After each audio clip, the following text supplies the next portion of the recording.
Have you ever wondered why famous celebrities are ditching alcohol? Is it because they know something that we don't? Maybe they have an unfair advantage when it comes to quitting instantly. I remember trying to quit so many times, I stopped believing the words that came out of my mouth. Thankfully, I haven't touched a drop of alcohol in nearly 5 years. That's why I've made this video for you. Because if I'd known my favourite celebrities were also ditching alcohol, I believe it would have made my path a lot easier. In this video, I'm going to tell you what I've recently learned about these celebrities and how they managed to quit alcohol instantly. And what they know that you might not. Also, how we can take what we've learned from this video and apply it to your journey with quitting alcohol. Quick introduction, my name's Ben, I'm over 4 years sober. I have made 100 videos on quitting alcohol.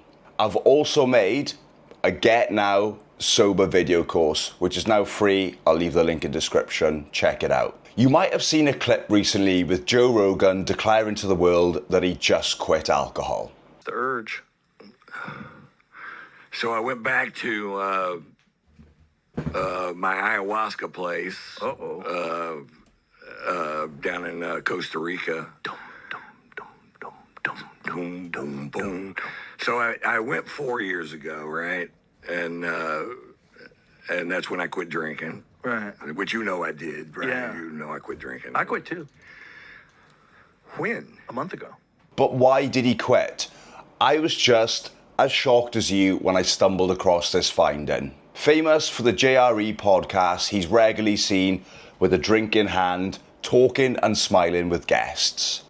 I knew that you weren't drinking. Yeah, but I didn't know. Stop drinking. I didn't know that it was a. Yeah, I think I'm done. Yeah. For no reason other than it's not good for you. Yeah. No, I didn't have to. I enjoyed it. Right. No, you were having a good time. I was watching. But the days after drinking were just too rough.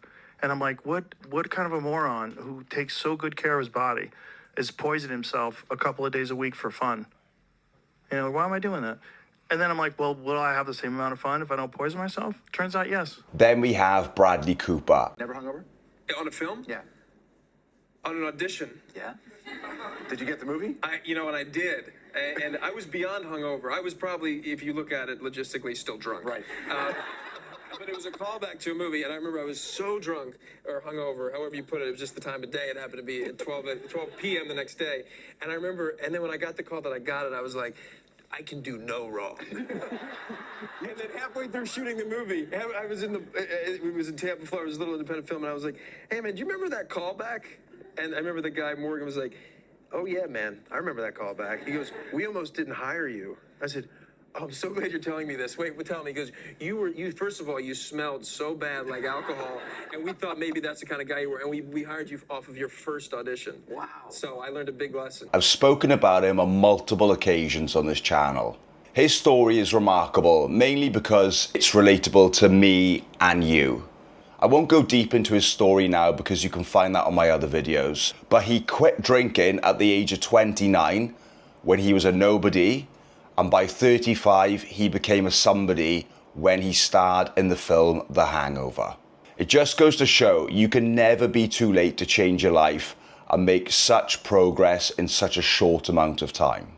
You're probably also wondering about Conor, but bear with me, I'm working towards this point. Do these celebrities know something that we don't? Because when I was trying to quit alcohol, it seemed near enough impossible for me. Judging from Joe's expression, who drinks 3 times a week and smokes marijuana daily, he seems pleased by his decision when most of us view it as a punishment.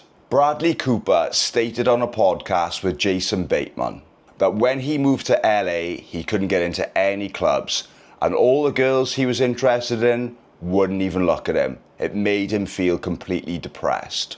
If you're watching this video, I can pretty much guarantee that you feel the same way.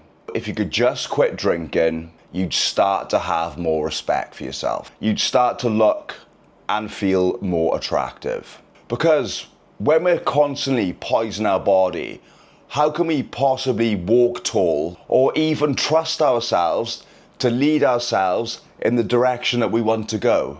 To think we can is insanity. The secret that Bradley Cooper knew was if he didn't quit drinking, he could and would end up a loser. Maybe you're a successful guy or girl who's watching this. You've made some money, run your own business, got a family.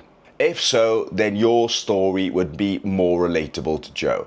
This is a prime example of somebody who's got it all. Fame, recognition, money, status, whatever you want to call it. He's healthy and he wants to keep it this way. At the age of 57, he said that's it, no more to drink. Simply because he loves his life and he takes such good care of his body, he doesn't see the need to poison it 3 times a week. He wants to maintain his life so he can keep living the life that he loves and spent so much of his time cultivating. This just goes to show that it's never too late or too early to quit alcohol. You might be viewing quitting alcohol as a punishment and something that reserves the right to have a place in your life. But once you've given up long enough, you'll start to see through these lies. Then we have Conor McGregor. You might have heard about him launching his whiskey brand, Proper Number 12. You've probably always seen how he's always pictured holding a glass of alcohol, living the high flyer lifestyle. But here's the thing about that. Conor has actually spoken out about quitting alcohol. He shared over time how alcohol was holding him back, not just in his personal life, but in his career as well. Say what you want about him, but there was absolutely no place for alcohol when he was working his way up the UFC ranking ladder. Not even a sip of a drink.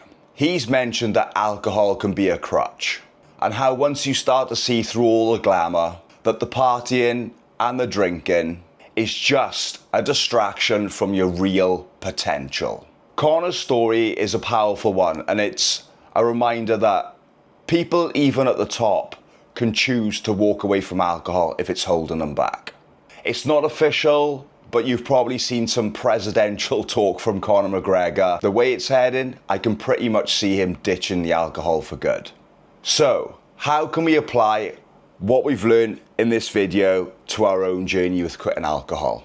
We all know that alcohol is such a big problem in our lives, and it baffles us why it's just so hard to quit, especially when we're the ones living our own experiences of its negatives. The difference between these celebrities and you is not some secret sauce, but rather they have a deep understanding of what alcohol can and will take away from them.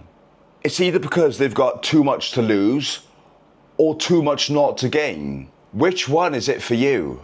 Maybe you're not thinking big enough. Maybe you don't appreciate what you have. Until we find out our real why we want to quit, nothing will change. I said to myself so many times that I wanted to stop. But the difference was this time, when I turned 30, I saw the real danger that I was going to end up a loser. There was no confusion this time. I was ready to quit. It was as simple as that. I have a full section that goes deep into this topic in my course. The link is below, check it out. But also, if you want to quit drinking, the best way is to eliminate cravings, and you can watch how to stop them in their tracks here. I thank you for watching, and I will see you in the next one.